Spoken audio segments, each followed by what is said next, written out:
good morning to everyone and welcome to today's session. Good morning. Good morning, ma'am. तो आज का जो हमारा टॉपिक है that is on understanding arthritis of fingers and wrist.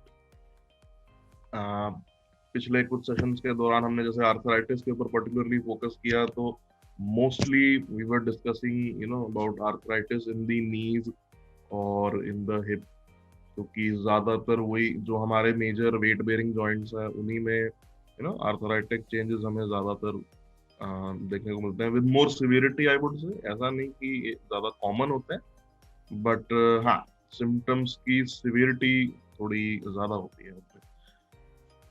जो hip में या नीज के अराउंड आर्थराइटिस देखा जाता है in most of cases, like I would say 90% of cases में वो ऑस्टियोआर्थराइटिस होता है.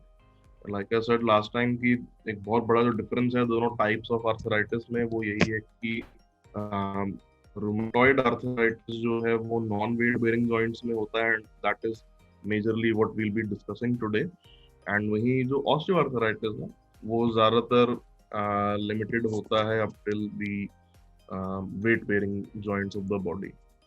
तो उसमें लोअर लिम्स ही नेचुरली, बिकॉज वो पूरे शरीर का भार उठाते हैं चलते हुए, उठते बैठते भागते हुए, तो उन पे इसलिए ज्यादा उसका असर देखने को मिलता है.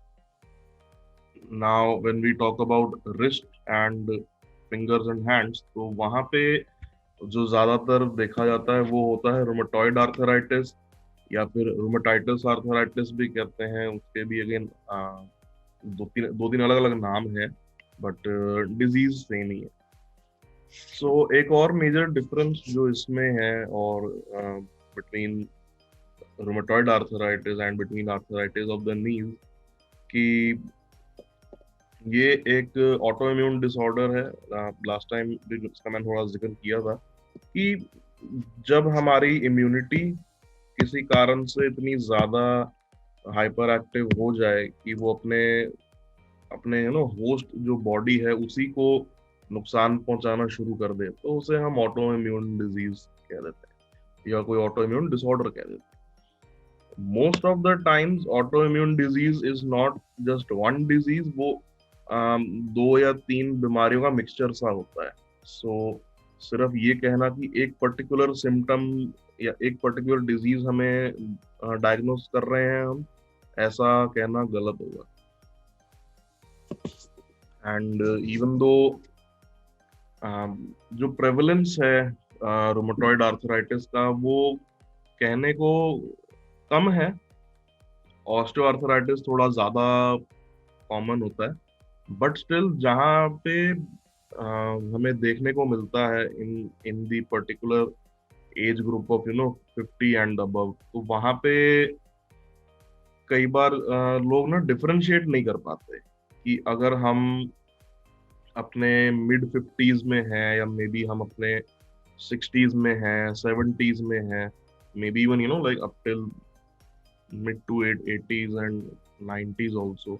तो वो उस पूरे एज ग्रुप में कई बार लोग ये नहीं डिफरेंशिएट कर पाते कि अगर हमारे को हाथों में दर्द है या उंगलियों में कोई पेन है या फिर ऐसे बेंड करते समय या कोई ग्रिप बनाते समय अगर कहीं पे लगता है कि ग्रिप पूरी बन नहीं पा रही, या फिर ऐसा लगता है कि अच्छा हल्का सा हाथ कहीं एक मिनट के लिए अटका फिर जाके पूरा बंद हुआ. Mostly people mistake it as simple osteoarthritis and say कि सर क्योंकि उसमें पेन हो रहा है और उसकी रेंज थोड़ी कॉम्प्रोमाइज्ड है, तो हम उसके लिए वही यूजुअल की विटामिन डी लेके या कैल्शियम का इंटेक अपना बढ़ा के somehow some way we'll be able to manage it. But rheumatoid arthritis is something जो कि सिर्फ आपके विटामिन इंटेक से ज्यादा उस पर मतलब कंट्रोल नहीं कर पाते हैं आप. Like I said it's an auto immune disorder, आपकी इम्यूनिटी का सारा उसमें इन्वॉल्वमेंट है rather than the absorption of calcium. So उस केस में although calcium intake does help but not so much. And arthritic changes again body में जैसा मैंने लास्ट टाइम भी कहा था कि जो भी जॉइंट मूवेबल है उसमें आज नहीं तो कल उसमें आर्थराइटिस की प्रॉब्लम हो जाएगी। कोई like people perceive it as a bad thing, but मैं वही कहता हूँ कि उसको कभी भी एक नेगेटिव वे में नहीं लेना चाहिए, because that is just natural part of the ageing process. हर चीज जो छोटे से बच्चे से बड़ी उम्र तक पहुंचती है, उसका पूरा जो प्रोसेस है, जो पूरा इंसान का लाइफ साइकिल है, उसमें वो कितने ही काम करता है। अपने बचपन में खेलने कूदने से लेके, पढ़ने लिखने से लेके, जॉब करने से लेके, every every activity that an individual does, it takes a toll on their body. So naturally by the time आप अपने 70s 80s में पहुंचेंगे तो फिर फर्क तो पड़ ही जाएगा ना। जो एक 5 साल के बच्चे में और एक अपने 60s या 70s 80s में अगर कोई इंडिविजुअल है तो उनमें बहुत लंबा एज गैप आ जाता है, एंड उस दौरान उन जॉइंट्स की वेयर एंड टियर भी अकॉर्डिंगली ज्यादा होती है। So arthritis of fingers and wrist is slightly more common in people nowadays who use laptops for a longer duration. Very much I would say self explanatory की अगर आप laptop पे ज्यादा समय बैठे रहेंगे, अपना कुछ ना कुछ टाइप करते रहेंगे तो उससे उस पर्टिकुलर हाथ की या जॉइंट्स की वेयर एंड टियर ज्यादा होगी। देन सेकेंडली, जो लोग कोई बहुत बारीकी वाला काम करते हैं, पेंटिंग है जैसे कि if someone draws paintings and all, उनके केस में थोड़ा कॉमन होता है। देन हाथों से सिलाई करना या एम्ब्रॉयडरी, दैट अगेन जितना भी जो फाइन वर्क होता है फिंगर्स का, उसमें आर्थराइटिक चेंजेस थोड़ा जल्दी देखने को मिलते हैं। Then at the same time if someone is in a kind of profession जहाँ पे कोई हैवी वेट्स उठाने हो, कोई चीज उठा के यहाँ से यहाँ रखनी है, एंड काफी बार दिन में उठा के यहाँ यहाँ उसको रखना पड़ता है, तो in that case also we tend to see it. So अब हम बात करते हैं कुछ कॉमन डिफॉर्मिटीज की फिंगर्स में। जो सबसे कॉमन डिफॉर्मिटी देखने को मिलती है along with changes as we age, and again उसको लोग ज्यादातर, मैंने जैसे बताया कि ऑस्टियोआर्थराइटिस को कंफ्यूज कर जाते हैं। That is the deformity of the fingers of the middle 3 ones। बाकी 2 में उतना देखने को नहीं मिलती, बट हाँ, ये जो बीच की 3 है इनमें ज्यादा होती है। It is called partial claw hand deformity. Claw मतलब क्या होता है? पंजा। तो जब उंगलियां ऐसे हम सीधी रखते हैं इस तरह से, अगर हम सीधी रख के उनको ध्यान से ऑब्जर्व करें तो हमारा जो पूरा कर्वेचर है उंगलियों का, वो मोर और लेस स्ट्रेट है। उसमें कोई कहीं पे हमें ऐसा नहीं दिख रहा कि एक उंगली इधर जा रही है तो दूसरी उंगली उधर जा रही है। नहीं, दे आर मोर और लेस स्ट्रेट इन लाइन, 4 ऐसे पैरेलल लाइंस की तरह जा रहे हैं। But sometimes due to the arthritic changes, जो ये 3 उंगलियां हैं बीच, ये हल्की सी आगे को इस तरह से बेंड हो जाती है। यहाँ से मिडल फैलेंक्स से जहां हमारी उंगली मुड़ती है ना, यहाँ पे इस जगह से ये हल्का सा अंदर को ऐसे बेंड हो जाता है। तो उस टाइम पे क्या होता है कि एक तो उंगलियों में दर्द होती है, number 1। Number 2, when you try to bend your fingers like this, तो या तो वो पूरे बेंड नहीं हो पाते, या होते हैं तो बेंड होते होते आधे रास्ते में वो अटके 1 सेकंड के लिए और फिर जाके बंद हुए पूरी तरह, and you tend to lose your grip. वो ज्यादा ग्रिप अच्छी नहीं बन पाती।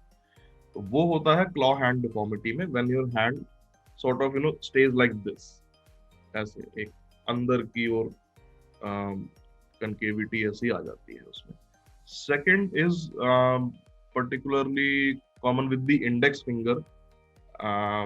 बाकी चारों में उतना नहीं होता। It is called the swan neck deformity. Swan क्या होता है? हंस, जो चिड़िया होती है ना, उसका नेक की तरह दिखता है deformity, when the upper phalanx of the finger bends like this, लेकिन बाकी की उंगली बिल्कुल ठीक रहती है। अभी ये वाला कर्वेचर बिल्कुल सीधा है, लेकिन अपर जो 1/3 है उसका वो एकदम बेंड हो जाता है। ये थोड़ा और कॉमन होता है इन रूमेटॉइड आर्थराइटिस। एंड अगर किसी इंडिविजुअल में ये देखने को मिले तो डॉक्टर बड़ी दूर से पहचान लेते हैं कि हाँ, इनको ये प्रॉब्लम है। Then one another very common feature is कि फैनिंग ऑफ फिंगर्स। ये थोड़ा सा डिफरेंट है बाकी डिफॉर्मिटीज से, कि उंगलियां अगर हम सामने अगर ऐसे देखें तो हर डायरेक्शन में एक स्ट्रेट लाइन में वो जा रही हैं। इन आर्थराइटिस ऑफ फिंगर्स, जितनी आपकी जो उंगलियां हैं, after a certain degree of arthritic changes, wrist बिल्कुल सीधी रहेगी। और जो रिस्ट का अपना जो पूरा एक ये है, जो सरफेस है इसका, जो कंकेविटी है अंदर की ओर, वो भी सेम रहती है। बट हमारी पांचों जो है वो ऐसे ऐसे ऐसे बाहर की ओर मुड़ जाती हैं। And in most of the cases they tend permanently like this, इस तरह। अभी मैं आगे ये मूवमेंट का तो मैं पूरी तरह उसको टर्न करके दिखा नहीं सकता, बट हाँ, ये इससे भी थोड़ी ज्यादा ही टर्न होती है। और इवन पैरों की उंगलियों में भी ये काफी कॉमन होता है।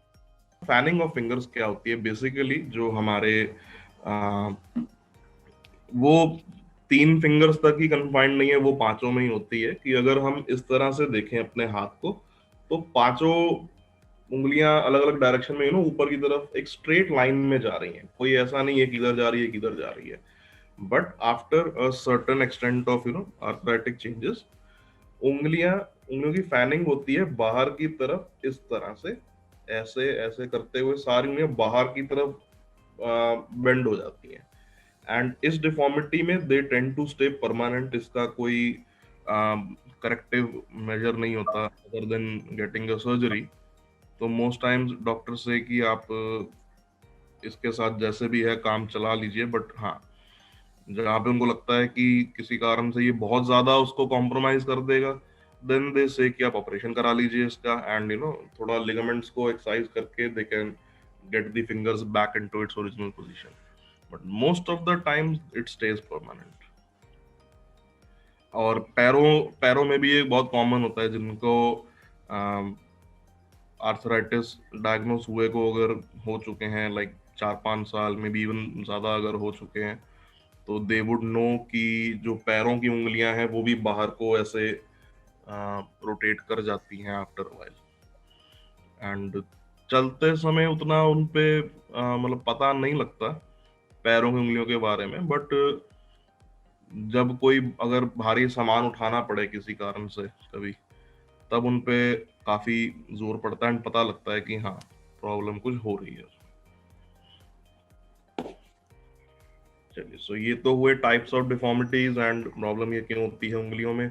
रिस्ट में जो है ये मोर और लेस इस कारण से होता है कि हमारा जो फ्रंट ऑफ द रिस्ट है, यहाँ पे यहाँ एक लिगामेंट का एक लगभग 2-2.5 इंच का एक बैंड होता है। That band covers the wrist in the front. And उसके बैंड के नीचे से जितने हमारे जो लिगामेंट्स हैं उंगलियों के लिगामेंट्स पूरे खिंच के यहाँ जाके खत्म होते हैं। तो जब यहाँ से व्हेन दे पुल, तभी हमारी उंगलियां इस तरह से खुलती हैं, बंद होती हैं। सारे हमारे लिगामेंट, हमारी आर्टरीज, हमारी वेन्स, जितने भी जो मेन ब्लड वेसल्स हैं हमारे हाथों के लिए जो बहुत ही इंपॉर्टेंट है, वो सब इसी के इस लिगामेंट के बैंड के नीचे से होते हुए निकलते हैं। And if someone again tends to work on the laptop for a long duration, या फिर कोई भी ऐसा काम जिसमें रिस्ट पे थोड़ा जोर पड़ता है, पर्टिकुलरली इन दिस डायरेक्शन, ऊपर की ओर जब हम रिस्ट को एक्सटेंड करते हैं, इस डायरेक्शन में जब ज्यादा पड़ता है, तो पूरे उस लिगामेंट के अराउंड जो सॉफ्ट टिश्यूज हैं, हमारे मसल्स हैं, उन सब में स्वेलिंग आ जाती है। और वो स्वेलिंग इतनी सिवियर होती है कि it tends to press upon the nerve. यहाँ से निकलती हुई एक नस जा रही है जो पूरे हाथ के इस 1/3 पोर्शन को सप्लाई करती है। एंड जब वो प्रॉब्लम होती है तब उसे हम कार्पल टनल सिंड्रोम कहते हैं। Again it's a separate topic, उसके बारे में मैं दोबारा कभी बात जरूर करूंगा। It is more common in the IT sector आज के समय में।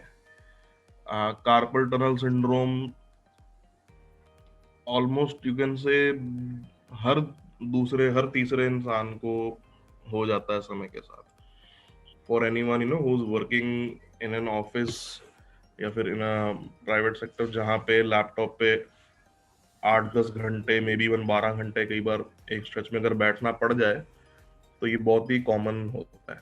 हम जब क्लिनिक पे अपने कोई पेशेंट्स को देखते हैं, इफ समवन सेज कि मेरे को सर यहाँ रिस्ट में पेन होती है और हाथ में नमनेस सी फील होती है, तो हमारा पहला सवाल यही होता है कि आप लैपटॉप पे कितनी देर बैठते हो।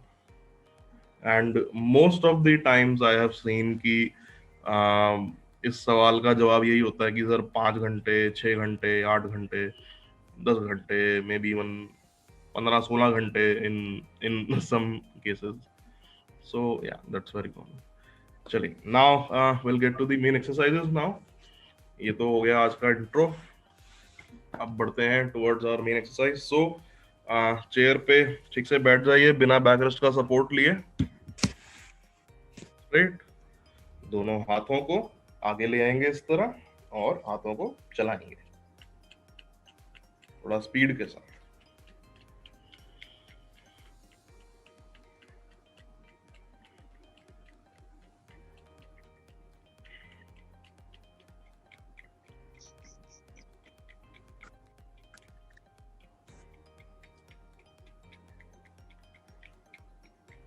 अब दोनों हाथों को ऊपर ऊपर रख के भी चलाते रहेंगे।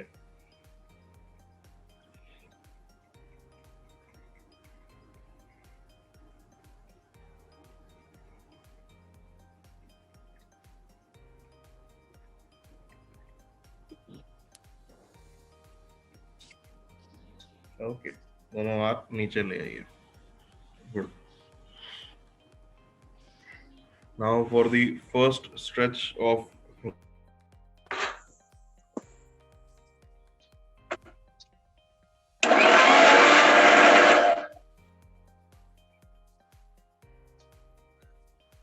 सोनी साहब म्यूट कर लो।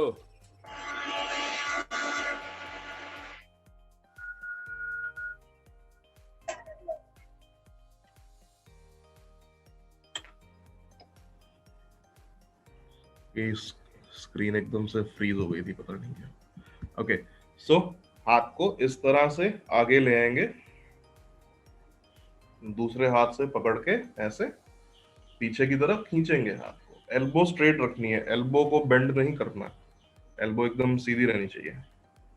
सो ऐसे पीछे की ओर खींचते हुए 10 सेकेंड्स होल्ड करते हैं इसको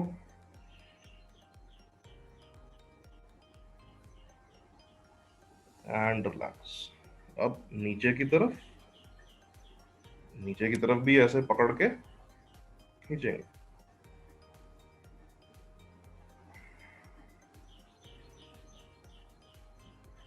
गुड। अब ऊपर की तरफ दोबारा।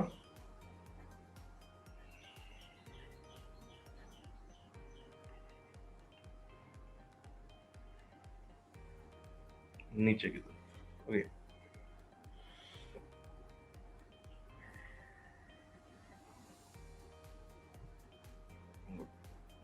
अब दूसरे हाथ से भी ऐसे आगे रखते हुए लड़के इसको खींचेंगे।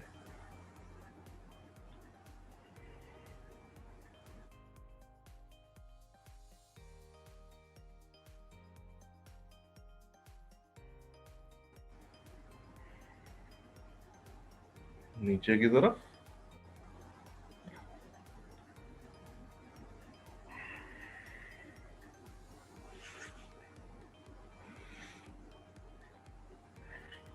ऊपर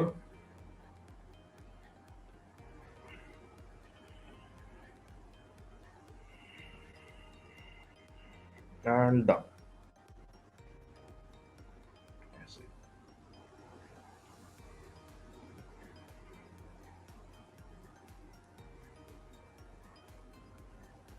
रिलैक्स। दोनों हाथ नीचे ले आइए। Good. Now for the next stretch, दोनों हाथों को इस तरह से ज्वाइन कर लेंगे, ऐसे रखिएगा। ओके, हाथों को लेफ्ट राइट इस तरह से मूव करेंगे। थोड़ा स्लोली करिएगा, ज्यादा स्पीड से नहीं करना। एंड ट्राई करें अपनी, अगर एल्बोज को नीचे ऐसे रख पाए ऊपर, हाथ जब आप ऊपर उठा रहे तो ऐसे ना करके दोनों एल्बोज को नीचे रखते हुए keep it like this. And try not to take a support of the table. अगर आप चेयर पे बैठे हैं तो अपना बैक रेस्ट से थोड़ा सा 2 इंच आगे होके just sit like this, elbows थोड़ी पास पास, एंड हाथ को ऐसे चलाइए बिना टेबल का सहारा लिए।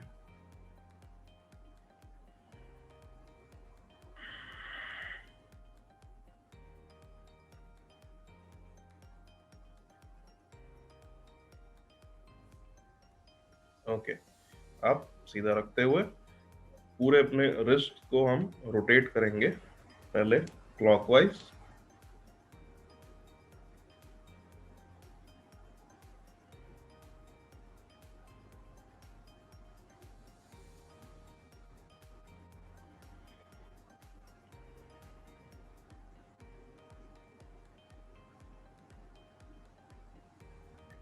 अगेन एल्बोज जैसे मैंने रखी हुई है, ऊपर नहीं उठानी।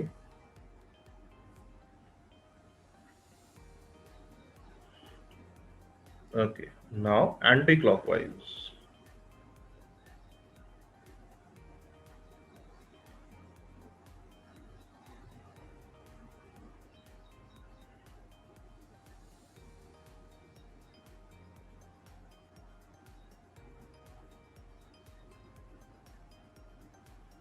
ओके, रिलैक्स, दोनों हाथ नीचे ले आइए। Good.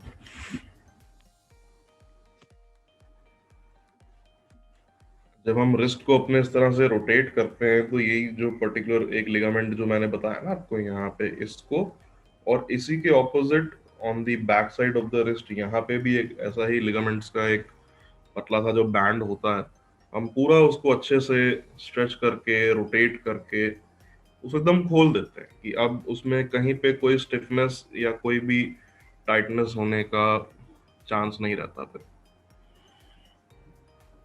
Right, now coming to the next exercise, दोनों हाथों को ऐसे साइड में रखिएगा, थोड़ा पीछे कर लीजिए। ओके, हाथों को बंद करेंगे एंड बाहर की ओर ऐसे ले जाएंगे, पूरा अच्छे से स्ट्रेच करते हुए वापस लाएंगे अंदर और हाथों को खोल लेंगे। अगेन हाथ बंद और बाहर की तरफ, हाथ अंदर, खोल, दोबारा, बाहर, अंदर,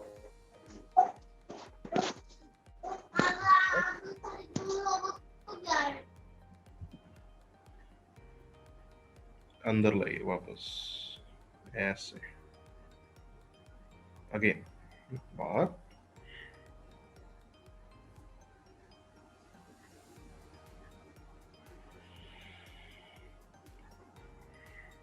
थोड़ी स्पीड बढ़ा सकते हैं अब।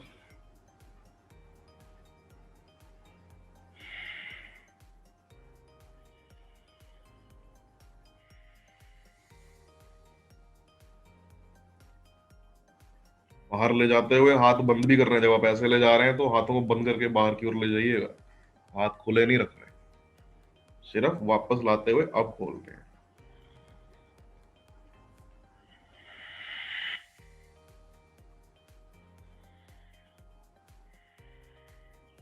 एंड रिलैक्स, दोनों हाथ नीचे ले आइए।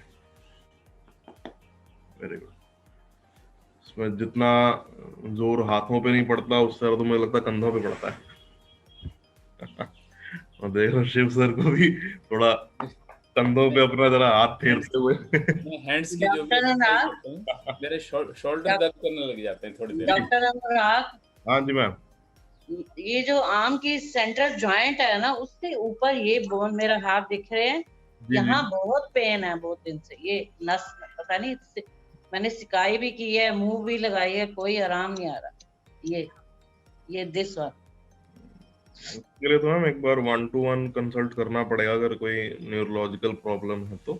सिर्फ यहाँ पे थोड़े से पोर्शन पे बिल्कुल, बाकी राइट हैंड में नहीं है, ओनली लेफ्ट हैंड। आप एक बार ना अपने रिलेशन मैनेजर को बोल के एक अच्छा ठीक। करा लीजिए, तभी उस पे देख के ही पता लग पाएगा कि क्या प्रॉब्लम है एक्चुअली। ओके मैं ओके। डॉक्टर अनुराग जितनी भी हैंड्स की एक्सरसाइज करता हूँ, हैंड्स नहीं थकते, मेरे शोल्डर जल्दी थक जाते हैं। वो सभी के साथ होता है सर, अच्छा, मैंने समझा आपके अकेले के साथ नहीं, सभी के साथ है। क्योंकि जब हम शोल्डर पे फर्क पड़ता है। जब हम हाथ को मूव कर रहे हैं ना, तो हाँ जी, हाथ, जैसे मैंने बताया कि हाथ अपने आप में एक वेट बेयरिंग जॉइंट नहीं है। शोल्डर इज समथिंग जो पूरे अपने हाथ, फोर आर्म, एल्बो आर्म, इस सबका वजन झेल के यहाँ पे खड़ा है पिवट के तौर पे। सो नेचुरली इसमें थोड़ी सोरनेस ज्यादा होती है। हाँ, कंधे पे दर्द होता है। कंधे में now coming to the next exercise. दर्द शुरू हो जाता है। हाथों को इस तरह से ज्वाइन करिएगा, ऐसे सारी उंगलियां जो हैं ऐसे, यूं। ओके, अब बारी बारी से सभी उंगलियों को बाहर की ओर ऐसे स्ट्रेच करेंगे।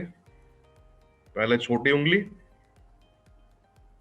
ध्यान रखना है बाकी की 4 हिलनी नहीं चाहिए। अगर आप देख पा रहे हैं तो बाकी की 4 नहीं हिल रही कहीं भी। वापस लाएंगे, देन रिंग फिंगर जो है उसको ऐसे स्ट्रेच करते हैं। ये ज्यादा मूव नहीं करती है, बहुत हल्की सी करती है। अगेन बाकी 4 नहीं हिलनी चाहिए। वापस, then the middle one like this, stretch करते हुए वापस। देन इंडेक्स फिंगर जो सबसे ज्यादा मूव करती है, वापस। देन थंब जो एकदम सेपरेट ही मूव करता है अपने हिसाब से, एंड वापस। अगेन जो छोटी उंगली है, छोटी उंगली बाहर की तरफ। जब बाहर ले जा रहे हैं तो अच्छे से जोर लगाते हुए उसको स्ट्रेच करिए। सिर्फ ऐसा नहीं कि ऐसे ऐसे किया और छोड़ दिया।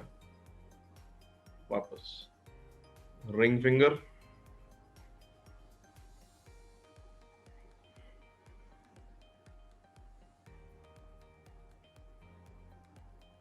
मिडिल फिंगर,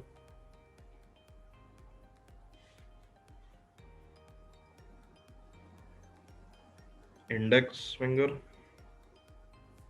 अगर लग रहा है कि हाथ थक रहा है तो अब आप टेबल पे रख लीजिए सपोर्ट के लिए। स्टार्टिंग में जब स्ट्रेच करे तब तो नहीं भी रख रहे थे, कोई बात नहीं। Now you can keep your hand on the table if you want. Okay, thumb, thumb को बाहर की तरफ, वापस। अब ये तो हुआ, हमने बाहर की ओर स्ट्रेच किया। Now will stretch inwards also. So जो ये छोटी उंगली है इसको अंदर की ओर ऐसे बेंड करने का ट्राई करते हैं। थोड़ा ट्रिकी है बट ट्राई करिए। इस तरह से अगर आप देख पा रहे हैं तो अंदर की तरफ ऐसे। अनुराग ठीक कर रहे हैं? Am I doing it right? Am I doing it right, अनुराग? हाँ जी मैम, ठीक कर रहे हैं ऐसे। ओके, वापस बाहर की ओर ले आइए। Now try with the ring finger like this, इस तरह से। अंदर की ओर हाथ को थोड़ा दबाते भी हैं। गुड।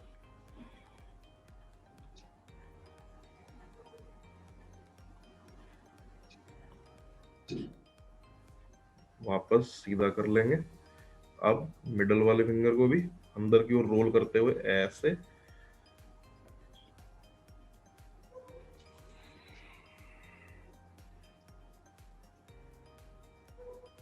मैं तभी कहता हूँ अपने कैमरे ऑन रखा करिए, कोई अगर गलत कर रहे हो तो पता नहीं चल पाता, नहीं तो। ओके, हमसे नहीं हो रहा है, हमसे हो नहीं रहा है, हो नहीं रहा है। एक बार मेरा देखिए अनुराग। जी जी जी ठीक है, रेनू मैम भी ठीक कर रहे हैं। प्रवीण मैम, मैम हाथ को ऐसे करिए, ऐसे मत रखिए, ऐसे रखिए नहीं तो दिखेगा नहीं। हाँ अभी ठीक है। ऐसे करते तो पता नहीं चलता, ऐसे तो सारी उंगलियां सेम लगती हैं। ओके, सो मिडिल फिंगर को वापस ऊपर लाते हुए now with the index finger, ऐसे अंदर की तरफ। ठीक, बढ़िया। ध्यान रखिएगा कि बाकी उंगलियां पास पास रहे, हाथ को ऐसे बहुत दूर ऐसे मत रखिए, हाथ को पास ऐसे जोड़ के रखिए। गुड। अब उंगली को खोलते हुए अब थंब को थोड़ा सा अंदर ऐसे कर पाना मुश्किल है, तो ये पूरा रोल ना होके अंदर ऐसे फोल्ड हो जाता है, बस इस तरह। ये तो यहाँ से मतलब दिख भी नहीं पाएगा, ऐसे करके पूरा हाथ को अपने मरोड़ना पड़ेगा। एंड ये अंदर की वजह से फोल्ड हो जाता है। So keeping it like this and वापस सीधा कर लेते हैं। जो फैनिंग ऑफ फिंगर्स वाली जो डिफॉर्मिटी मैंने बताई थी ना स्टार्टिंग में, उस केस में, और एक बड़ा उसका I would say very highly visible जो ट्रेडमार्क होता है उसका, एक वो होता है कि जितनी जो उंगलियों के बीच में जहाँ जो फेलेंजेस होते हैं ना, इनमें स्वेलिंग आ जाती है, उनमें नोड्स बन जाते हैं। तो अगर कोई दूर से उंगलियों को देखे ना तो वो कहेगा कि बाकी उंगलियां पतली हैं और बीच बीच में यहाँ पे ऐसा लगता है जैसे स्वेलिंग सी आ गई है थोड़ी। तो उस स्वेलिंग को रिड्यूस करने में, और अगर उसके साथ साथ अगर फिंगर्स अंदर की ओर मुड़ती जा रही हैं, उसको करेक्ट करने में दिस एक्टिविटी रियली हेल्प्स, कि अब हाथों को अपने ऐसे ज्वाइन करके keep just doing this, then हर उंगली को बारी बारी से अंदर की ओर रोल करते हुए अंदर से प्रेस भी करना होता है। सिर्फ ये नहीं कि आपने हाथ ऐसे रखा और छोड़ दिया, हल्का सा अंदर की ओर जोर भी लगाना होता है एंड देन छोड़ना होता है। And like I said, keep your hands close, not open like this. वो तब था जब हमने हाथ ऐसे रखे हुए थे और हम बाहर की ओर स्ट्रेच कर रहे थे। जब अंदर की ओर स्ट्रेच करना है तो हाथों को पास पास एकदम जोड़ के रखना होता है। डॉक्टर अनुराग, मॉर्निंग में स्टिफ हो जाती है उंगलियां, क्या करें उसके लिए? सब जो सबसे पहला वाला स्ट्रेच बताया ना मैंने, सुबह उठ के ये करा करिए, हाथ को पकड़ के ऐसे ये एंड गर्म पानी में नहीं डालें, गर्म पानी में डाल के सेक करें। हाँ जी, गर्म पानी में डाल के सेक करना नहीं है? हाँ वो तो सर करना गर्म पानी में। अगर आप कर सकते हैं सुबह उठ के, you can just take a mug या छोटा बाल्टी होती है ना जैसे, तो उसमें गर्म पानी डाल के, और अगर हाथों पे स्वेलिंग है तो थोड़ा सा उसमें नमक भी डाल सकते हैं। गुड। और डाल के मतलब हॉट वाटर करना चाहिए, hot water, hot water, not too hot also, थोड़ा मतलब ठीक लुकवार्म, ठीक ठीक सा होना चाहिए, बहुत ज्यादा गर्म भी नहीं। Right, now coming to the next exercise. हाथों को ऐसे रखिएगा साइड में, बारी बारी से थंब के साथ चारों उंगलियों को टच करते हुए, और देन उसी डायरेक्शन में वापस भी लाना है चारों उंगलियां। So basically if you starting with the index finger and going towards the little finger, then little finger से इंडेक्स फिंगर पे वापस आइए। So it is 1 2 3 4 and 4 3 2 1, in that order we need to move. चलिए start करिए। 1 2 3 4 4 3 2 1, again 1 2 3 4 4 3 2 1। अपने हाथों की ओर देखना नहीं है, सामने स्क्रीन पे देखिए, लेफ्ट राइट नहीं देखना।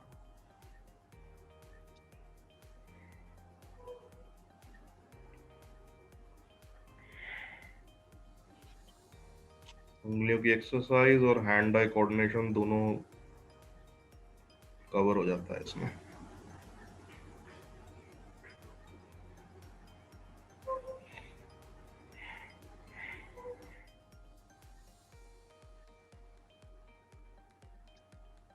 ओके, दोनों हाथ नीचे लिए ये।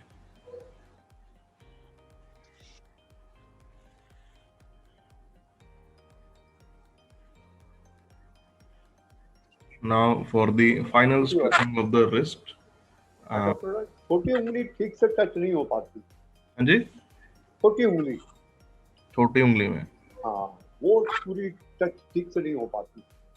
जब ऐसे करते हैं हम, वो थोड़ा सा मुश्किल लगता है। आई थिंक प्रैक्टिस के साथ वो अपने आप इम्प्रूव हो जाएगा। बाकी अगर कोई मूवमेंट करते हुए लगता है कि स्टिफनेस आ रही है उसमें, तो जो मैंने स्टार्टिंग में बताया ना, हाथों को ऐसे ज्वाइन करके जो बाहर की ओर स्ट्रेच करने वाले जो मैंने बताया, particularly for the little finger, तो अगर आप ऐसे रखते हैं हाथ को, तो try to stretch it outward like this, पूरा जितना बाहर तक खींच पाए अपने हाथ को, छोटी उंगली को 10 सेकेंड्स होल्ड करिए उसी पोजीशन में एंड देन वापस लाइए। तो उससे that should improve the mobility of your little finger. Right. So now coming to the final stretching of the wrist joint. हमारा जो थंब और जो मिडल वाला फिंगर जो है उसका यूज करते हैं। सो ऐसे पकड़ लेते हैं अपने रिस्ट को ऐसे, और जो इंडेक्स फिंगर है ये ऊपर यहाँ ऐसे रहती है इस तरह, एंड अब इसको ऊपर की ओर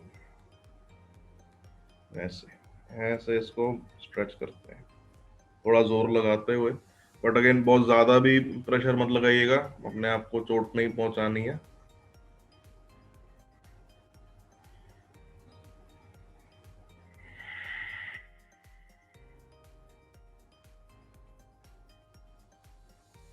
हाथ को बिल्कुल ढीला छोड़ दीजिए, ये वाला जो हाथ है इसको एकदम ढीला छोड़ दीजिए।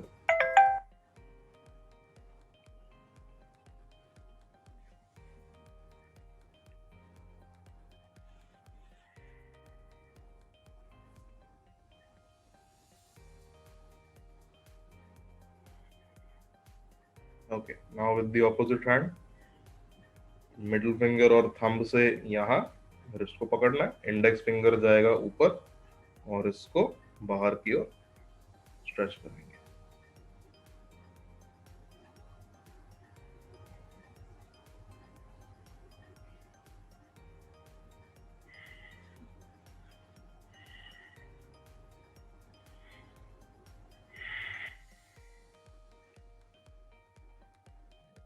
रिलैक्स। कई बार हमने नोटिस किया होगा किसी को कि अगर कोई जैसे लैपटॉप पे काम कर रहे हैं या कोई भी ऐसा काम कर रहे हैं जिसमें हाथों से या उंगलियों से ज्यादा देर तक उसका यूज करना पड़ता है, तो समटाइम्स पीपल डू दिस, अपने हाथों को पकड़ के ऐसे जो ये करते हैं ना, उंगलियों के पटाखे बजाना एक बड़ा कह सकते हैं कि एक मिसकंसेप्शन बना हुआ है लोगों के दिमाग में कि ऐसा करने से जो अगर आर्थराइटिस नहीं भी है उंगलियों में तो हो जाएगा, या जिनको है उनका एग्रेवेट हो जाता है। ऐसा कुछ नहीं होता है, क्योंकि देखिए वैसे तो ये जो है ना, ये इस पे डॉक्टर्स भी थोड़े अभी 50-50 ओपिनियन के हैं कि आधे डॉक्टर मानते हैं कि होता है, आधे मानते हैं कि नहीं होता। बट स्टिल जो इस पे स्टडीज जो शो करती हैं वो ये है कि देखिए जब हम हाथ को मूव कर रहे हैं, अगर हम इस तरह से उंगलियों को प्रेस कर रहे हैं अंदर को, तो जो टक टक की जो आवाज आती है वो हड्डियों की नहीं आती है, वो हड्डियों के बीच में जहाँ पे नाइट्रोजन के बबल्स बने होते हैं, वो बबल जब उठता है तो उसकी आवाज आती है वो। अब उससे again half of the people से कि अगर वो बबल वहां से हट जाएगा तो एक कुशनिंग इफेक्ट जो होता है उसका वो खत्म हो जाता है, और हाथों में अगेन आर्थराइटिस की प्रॉब्लम बढ़ जाती है लोगों को। आधे लोग कहते हैं कि उससे कुछ फर्क नहीं पड़ता। तो जो स्टडीज ने बताया है वो ये है कि इतना भी फर्क नहीं पड़ता है, बिकॉज हमारे जो हाथों की जो उंगलियां हैं वो ज्यादा, ठीक है, वेट बेयर करने के लिए तो नहीं बनी है, but at the same time अगर हम उनको प्रेस करें या अंदर की ओर से दबाएं तो वो इतनी नाजुक भी नहीं है कि वो इतना हल्का सा प्रेशर भी ना झेल पाए। उनका टेंसाइल स्ट्रेंथ जो है ओवरऑल काफी अच्छा खासा होता है। अब कई बार जब हम शॉपिंग पे जाते हैं, कहीं जाते हैं, ऐसे शॉपिंग बैग उठाया होता है हाथ में 10-20 किलो का, तो ऐसा थोड़ी है कि एकदम उठाया और 2 कदम चले और उंगलियां उंगलियां एकदम साथ छोड़ दें हमारा, ऐसा थोड़ी होता है। हम उसको पकड़ के काफी दूर तक चल पाते हैं। अगेन, कितनी दूर चल पाते हैं वो एज के साथ और बाकी सब फैक्टर्स के साथ थोड़ा बहुत ऊपर नीचे हो सकता है, बट ऐसा नहीं है कि वो एक बहुत बड़ा, कोई बहुत ही मेजर एक ऑब्स्टेकल के तौर पे आपको दिखाई दे। सो आइडियली ऐसे ऐसे जो उंगलियों को चटकाना जो होता है, some people find it irritating also, कहते हैं हमें ऐसे करना अच्छा नहीं लगता, बड़ा चिड़ मस्ती है यार, वो एक अलग बात है। But ideally if one needs to stretch their fingers, and अगर जो भी नाइट्रोजन का बबल है अगर उसको रिमूव करना है उंगली से, तो रादर देन डूइंग दिस ये करने से अच्छा आप इंडिविजुअली हर फिंगर को पकड़ के एक बार ऐसे ऐसे करिए, थोड़ा ध्यान से। ऑफ कोर्स ये नहीं कि पकड़ के बिल्कुल उसकी जान निकाल देनी है, ऐसे नहीं, बट हाँ धीरे धीरे उसको थोड़े हल्के प्रेशर के साथ प्रेस करिए, वेरी केयरफुली। और जहां पे क्लिक का साउंड आया या जहां लगा कि वो मैक्सिमम प्रेस हो चुका है, छोड़ दिया। इवन अगर साउंड नहीं भी आया ना तो भी कोई बात नहीं, हमें नहीं पटाखे बजाने उंगली के, वो बिना उसके भी जब हम ऐसे प्रेस करते हैं, and if there is no sound, जो नाइट्रोजन का बबल है वो वहां से मूव हो चुका है, अब वो वहां पे नहीं बैठा। जब आपने उसको ऐसे प्रेस कर दिया, तो प्रेस करके अब वो या तो नीचे चला जाएगा या वो ऊपर कहीं चला जाएगा, मोस्टली नीचे ही जाता है, ऊपर कहीं जगह ही नहीं है। So this was the session for today. अब अगर कोई क्वेश्चन है किसी के तो आप पूछ सकते हैं अपना माइक ऑन करके। अनुराग, कैन यू सी मी? हाँ जी मैम, देख पा रहा हूँ। मेरी ये फिंगर देख रहे हैं आप, ring finger on the right hand side. हाँ जी। इस पे आपने 2-3 फोड़े बने हुए। थोड़ा सा ऊपर करिए, अभी फ्रेम से बाहर जा रही है हल्की सी, और हाँ, अच्छा, हाँ अब दिखा। ये कब से हो गया? ये 5-7-8 साल 9 साल, इतना टाइम से? हाँ, और बढ़ता ही जा रहा। I can't where any ring on this finger. आपने कभी किसी स्किन स्पेशलिस्ट को दिखाया आज तक? मैंने उसने स्किन स्पेशलिस्ट को तो नहीं, my son is in the army, तो उसने कहा था आप एक एक्सरे करवा लीजिए, but I think it is just an outcome of some viral infection which you could have had, and this could be just a result of that. Pain होता है उसमें? पेन अगर दबाओ तो होगा, अदरवाइज तो नहीं पेन होता। मोस्टली मैम ये डर्मेटोलॉजिस्ट देखते हैं पहले, एंड अगर उनको लगता है कि उसमें कोई फ्लूइड जमा है या उनको लगता है कि उसकी वजह से कोई लाइक स्किन पे या बोन्स में कहीं पे कोई डिफॉर्मिटी हो सकती है, तब बात अलग है। नहीं तो इतना पुराना, मतलब अगर थोड़ा रीसेंट हो रहा तो बात अलग थी, बट 6-7 साल से है तो। और ये बढ़ता जाता है फिर धीरे धीरे धीरे धीरे, keeps becoming bigger on a very low। एक बार हो सके तो दिखाइए मैम किसी डर्मेटोलॉजिस्ट को। रिंग फिंगर मना कर दिया, वो रिंग नहीं पहननी। अब पहन ही नहीं सकती, कह रहा था आप सर्जरी करवा लीजिए, मैं ये निकाल दूंगा। मैंने कहा मुझे रिंग फिंगर नहीं पहन यूज करनी, मैं डिपेंड करता है कि जो स्वेलिंग होती है ना, देखिए स्वेलिंग शरीर में सिर्फ एक टाइप की नहीं होती है, बहुत तरह की होती है। तो sometimes one has to check कि ये किस कारण से हो रही है ये स्वेलिंग, और ये कि उसमें अंदर ऐसा क्या भरा हुआ है जो उसको इतना ग्रो करने दे रहा है इस तरह। करेक्ट। तो आई वुड रिकमेंड कि आप एक बार एक डर्मेटोलॉजिस्ट को कभी दिखा लीजिए, and if they say that we need to go for an X-ray, then X-ray करवा लीजिएगा। क्योंकि अगर ग्रो नहीं हो रहा होता ना, अगर तो ये वहीं का वहीं रुका होता कि ठीक है 6-8 साल से है बट अपनी जगह से हिला नहीं बिल्कुल भी, नहीं ग्रो, इट इज ग्रोइंग। हाँ तो फिर तो एक बार दिखाना ठीक रहेगा, दिखा लीजिए, don't take a chance. Thank you doctor Anurag, बहुत अच्छी चीजें बताई आपने उंगलियों के लिए। हाँ और रिस्ट के लिए बड़ी अच्छी, मतलब फन भी होता है इस तरह से करने में, और उंगलियों को आराम भी मिलेगा। सुबह उठ के अगर ये कर रहे हैं ना, दो चीजें जो जैसे मैंने बताया अभी की, उंगलियों को खींच के पीछे की तरफ, आगे की तरफ, एंड ये जो रोटेट करना होता है, जब बच्चे खाली होते तो कोई काम नहीं होते तब यही करते रहते थे, कभी उंगलियां का कुछ करनी है, कभी कुछ करना है। तो सेशन खत्म करते हैं आज का यहीं पे। So thank you so much to everyone for joining in. Thank you doctor Anurag, thank welcome. I will see you all tomorrow now along with the Physioactive team. So तब तक अपना ख्याल रखिएगा, stay safe, stay happy, and see you tomorrow. Bye bye. Thank you. Thank you.